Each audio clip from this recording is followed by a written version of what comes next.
মানুষের সাথে জড়িত পাপ খুব কঠিন, খুবই কঠিন। পৃথিবীর মানুষ 6টা জিনিসের জিম্মেদারি নাও। জান্নাতে নিয়ে যাব, কিভাবে নিয়ে যেতে হবে আমি দেখব। 1, উসদুকা হাদ্দাস, তুমি কথা বলো, সত্য কথা বলো। 2, অফে যাও আদ, তুমি মানুষের সাথে ওয়াদা করলে পূর্ণ করো। 3, অদ্বৈ যাও উতুমেন্তুম, মসজিদের টাকা যদি থাকে, মাদ্রাসার টাকা যদি থাকে, হেডমাস্টার সাহেব ছাত্রদের যদি ফর্ম ফিলআপের টাকা থাকে সময়ে দিয়ে দাও। 4, জেনায় লিপ্ত হয় না। 5, হাত ব্যবহার করো না, ক্ষমতা দেখায় না। 5, চক্ষু নিচু রাখো, মুখ বন্ধ রাখো।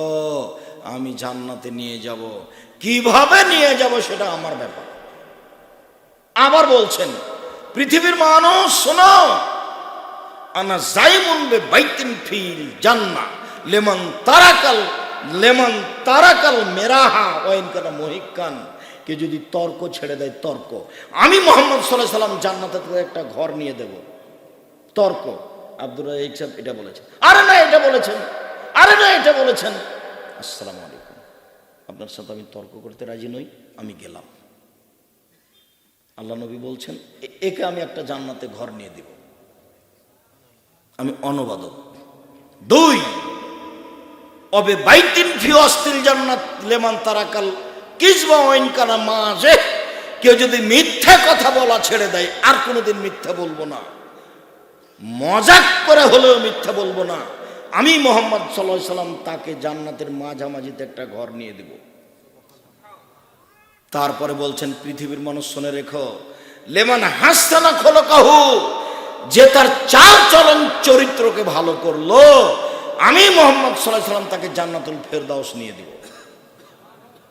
চাল চলন চরিত্র ভালো করা খুব কঠিন, চাল চলন আচরণ ভালো করা খুব কঠিন। সবাই যার কথা বলে ছেলেটা খুবই ভদ্র, ছেলেটা খুবই নম্র, কোনো সময় কর্কশ ভাষায় কথা বলে না, ক্ষতি হলেও ধৈর্যের পরিচয় দেয়, এ হলো ভালো,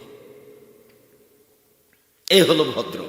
বারবার একটা কথা ধাক্কা খাচ্ছে মাথায়, এটা একটু বলি তারপরে আমি আগাচ্ছি। বারবার কথাটা ধাক্কা খাচ্ছে। যেমন আমরা এভাবে বসে আছি, এইরকম আল্লাহর নবীর সামনে বেশ কিছু সাহাবী ছিলেন। তখন আল্লাহ রাসূল বলছেন সঙ্গী সাথী, ইস্তাহিউ মিনাল্লাহি হাক্কাল হায়া, সঙ্গী সাথী তোমরা আল্লাহকে একটু সত্য সত্যই লজ্জা করো তো। সঙ্গী সাথী তোমরা আল্লাহকে একটু সত্য সত্যই লজ্জা করো তো। তো সাহাবীগণ বলছেন নাহনু নাস্তাহি হাক্কাল হায়া, আল্লাহ নবী আমরা তো আল্লাহকে সত্য সত্যই লজ্জা করি, আমরা তো আল্লাহকে সত্য সত্যই লজ্জা করি। আরে না না না, তোমরা যেটা বলছো আমি সেটা বলিনি। সত্য সত্যই লজ্জা হচ্ছে মাইয়াহফাজুর রাসা ওয়া মা হাওয়া, যে তার মাথাকে হেফাজত করে সে হলো সত্য সত্যই লজ্জা করে, যে তার পেটকে হেফাজত করে সেই সত্য সত্যই লজ্জা করে, যে মরণকে স্মরণ করতে পারে সেই সত্য সত্যই লজ্জা করে। 3টে কথা বললেন। মাথাকে হেফাজত করে মানে এটা আবার কোন কথা? মাথাকে হেফাজত করে মানে চোখকে কন্ট্রোলে রাখে, মাথাকে হেফাজত করে মানে কানকে কন্ট্রোলে রাখে, মাথাকে হেফাজত করে মানে জিহ্বাকে কন্ট্রোলে রাখে। আইনানে তাজনিনে জেনা হমান নাজর, 2 চোখের জেনা হচ্ছে চোখ দিয়ে দেখা। অলোজনানে জেনা হল ইস্তেমাও, 2 কানের জেনা হচ্ছে কান দিয়ে শোনা। অলিয়াদ জেনা হাল বাদশ, হাতের জেনা হচ্ছে হাত দিয়ে ধরা। আর রিজল জেনা হাল মাসি, পায়ের জেনা হচ্ছে পা দিয়ে চলা। জেনাল কালব তাতমানা তাস্তাহি, অন্তরের জেনা হচ্ছে পরিকল্পনা করা। জেনাল নুতক, জিহ্বার জেনা হচ্ছে কথা বলা। এগুলো সব জেনার মাধ্যম। যে তার কানকে হেফাজত করে এইসব গান কানে শোনে না, যে তার চক্ষুকে হেফাজত করে এইসব অশ্লীল ছবি দেখে না, যে তার মুখকে কন্ট্রোল করে মানুষের বদনাম করে না, সেই সত্য সত্যই আল্লাহকে লজ্জা করে। সত্য সত্যই আল্লাহকে লজ্জা করা তার মানে মুখে আর কোনোদিন এরকম কথা হবে না। আবু হুরায়রা রাদিয়াল্লাহু তাআলা আনহু বলেন সুইলা রাসূলুল্লাহ সাল্লাল্লাহু আলাইহি সাল্লাম আকসারে মাইদখুলুন নারা। আল্লাহ রাসূলকে একদিন জিজ্ঞাসা করা হলো, আল্লাহ রাসূল বলেন তো কি জিনিস মানুষকে বেশি বেশি জাহান্নামে দেয়? আল্লাহ রাসূল একটু বলেন তো কি জিনিস মানুষকে বেশি বেশি জাহান্নামে দেয়? এই কথা বলতে বলতেই আল্লাহ রাসূল নিজেই বলছেন, আল ফারজ আল ফাম, মুখ আর লজ্জা স্থান, মুখ আর লজ্জা স্থান, মুখ আর লজ্জা স্থান মানুষকে বেশি বেশি জাহান্নামে দেয়। একদিন আল্লাহ রাসূল বলছেন, কাইফা বিকুম বিজামানিন, তোমাদের কি হবে, যুগের কি হবে, তোমাদের কি হবে, যুগের কি হবে, তোমাদের কি হবে, যুগের কি হবে। এই যে উকিতুম ফি হুসালাতি মিনান নাস, যখন মানুষ হবে আগাছা, যখন সবাই হবে খারাপ, তখন তোমাদের কি হবে, যুগের কি হবে। মানে যাতে হুদ, যেদিন অদা অঙ্গীকার থাকবে না, অখতালাফু, মানুষ পরস্পর পরস্পরের কথা মানবে না, খালি বিরোধিতা করবে। দেখাচ্ছেন এভাবে, দেখো দেখো দেখো বিরোধিতা এভাবে হয়ে যাবে, একজন আর একজনের সাথে বিরোধিতা করবে এভাবে। মানে একটা কাজ আপনি বললে আরেকজন বলবে এটা নয়।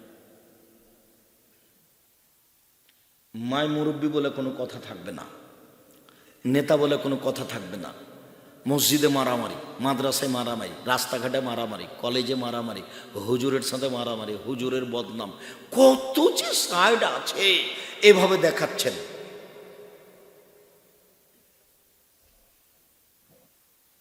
মতবিরোধ মারামারি এভাবে বেড়ে যাবে, তখন তোমাদের কি হবে, যুগের কি হবে, তখন তোমাদের কি হবে, যুগের কি হবে। বলেন কি হবে, বলেন কি করতে হবে। এবার উত্তর, আপনি বলেন কি করতে হবে। তখন বলছেন, এবার শোনো উত্তর, এক, আলজিম লিসানাক, মুখখান বন্ধ রাখো।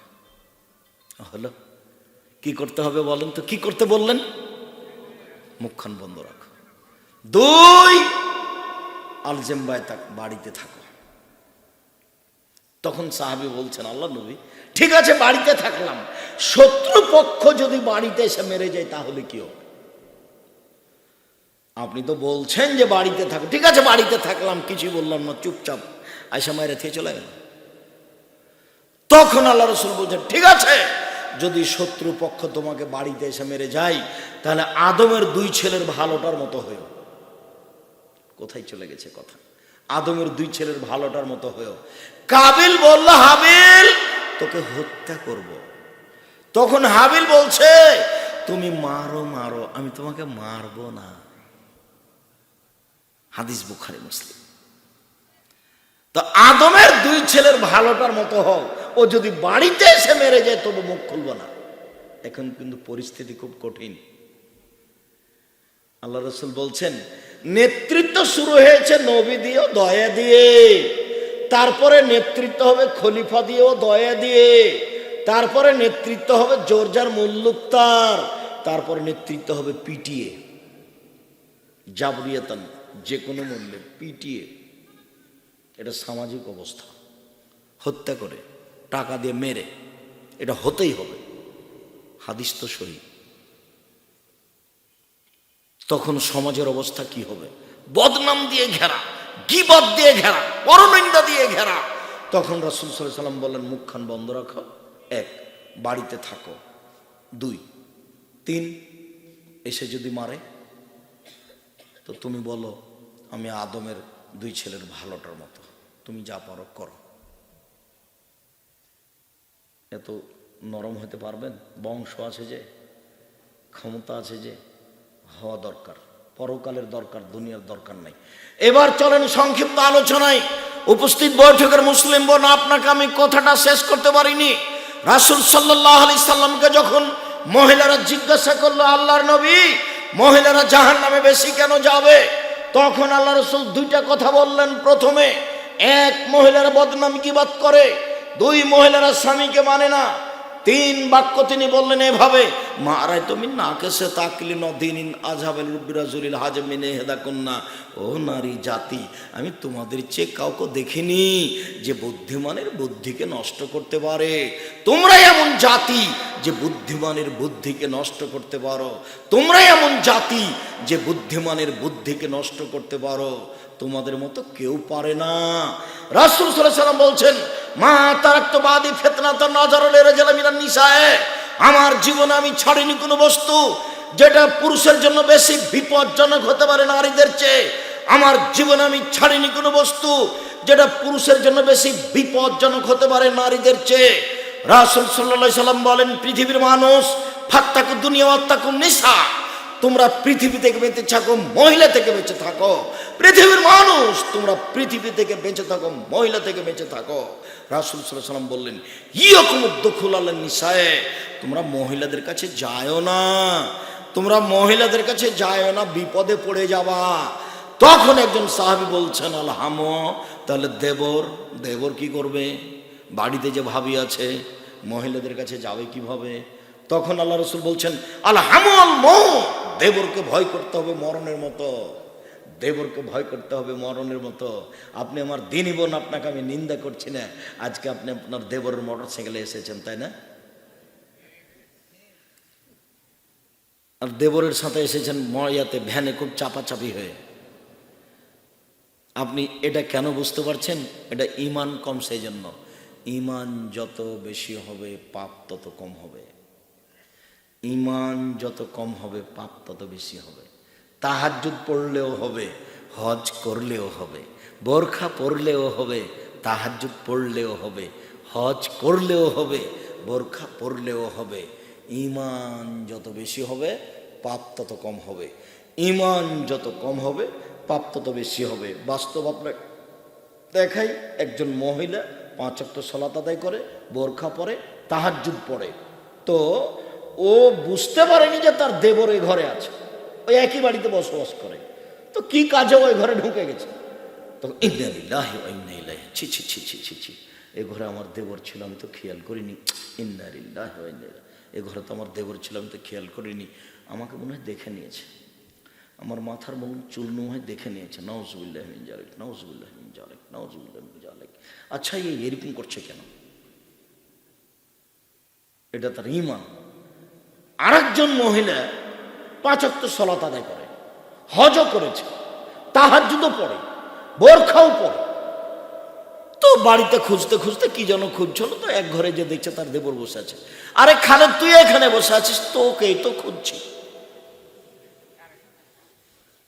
ওও তাহাজ্জুদ পড়ে, ওও হজ করেছে, ওও প্রতি বছর টাকা আছে, উমরা করে, বোরখা পরে আছে। বলেন তো এটা এমন হলো কেন? ঈমানের কম বেশি। আপনার কথা বলি, আপনি দাড়ি চাঁচেন, 5 ওয়াক্ত সালাত আদায় করেন, ঘটনা কেমন হয়ে গেল না? আপনি 5 ওয়াক্ত সালাত আদায় করেন, প্যান্টটা টাকানোর নিচে আছে, ঘটনা কেমন হয়ে গেল না?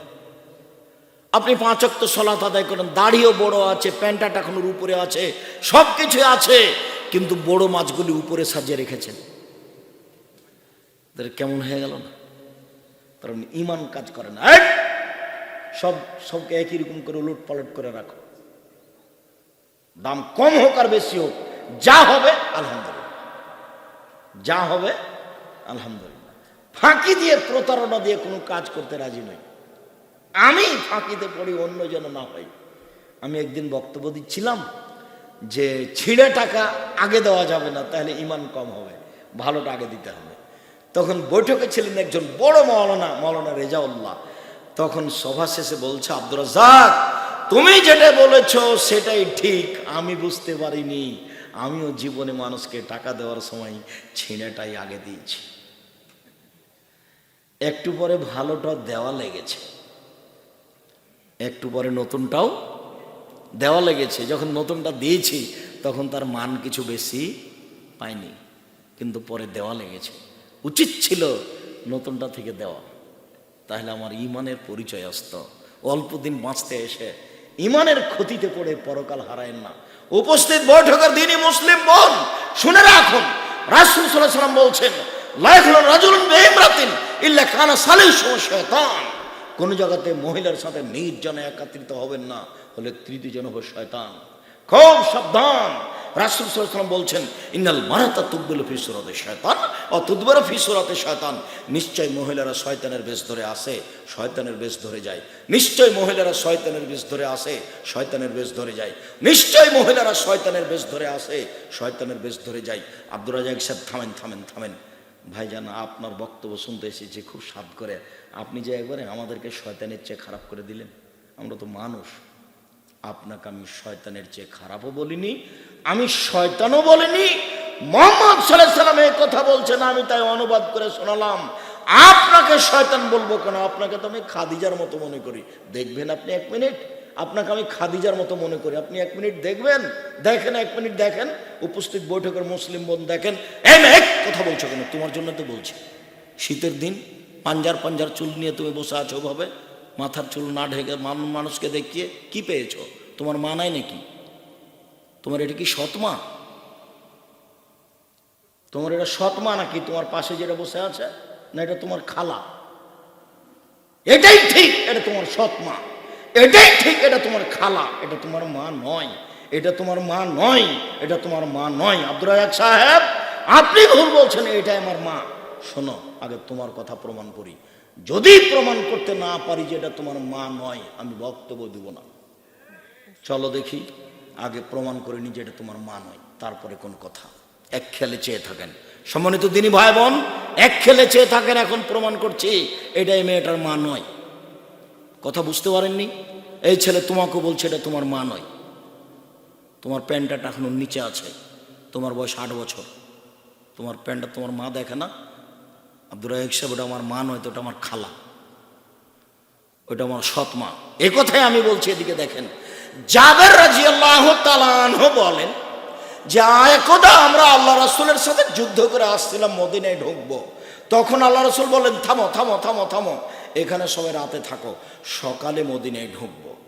আমি জাবের বললাম, আল্লাহর নবী, বাড়ি যেতে আমাকে অনুমতি দেন, আমি নতুন বিবাহ করেছি। ও, তুমি নতুন বিবাহ করেছো? বিকরানাম সাইয়্যিবা, তুমি কুমারী মেয়ে বিবাহ করেছো না তালাক প্রাপ্তা মেয়ে বিবাহ করেছো? আরে তুমি কুমারী মেয়ে বিবাহ করেছো না তালাক প্রাপ্তা মেয়ে বিবাহ করেছো? আল্লাহর নবী, আমি তালাক প্রাপ্তা মেয়ে বিবাহ করেছি। ওর বিবাহ হয়েছিল, ওর স্বামী তাকে তালাক দিয়ে দিয়েছে, আমি তাকে বিবাহ করেছি। তখন আল্লাহ রাসূল বলছেন, হাল্লা বিক্রাম তোলায়বকা, তুমি কুমারী মেয়ে কেন বিবাহ করলে না? তুমি তার সাথে খেলতে, ও তোমার সাথে খেলতো। তুমি কুমারী মেয়ে কেন বিবাহ করলে না? তুমি তার সাথে খেলতে, ও তোমার সাথে খেলতো। আল্লাহ রাসূল তো এই পর্যন্ত বললেন। এখন দেখেন, এই ছেলে এখন প্রমাণ করছে এটা তোমার মা নয়। এই মেয়ে শোনো, কথা বলছো নাকি? তুমি চুপ থাকো। এটা তোমার মা নয়, এটা আমি প্রমাণ করছি, তুমি দেখো। জাবের বলছে, আল্লাহর নবী, আমার বাপ উহুদের যুদ্ধে শহীদ হয়েছেন 6 জন মেয়ে রেখে।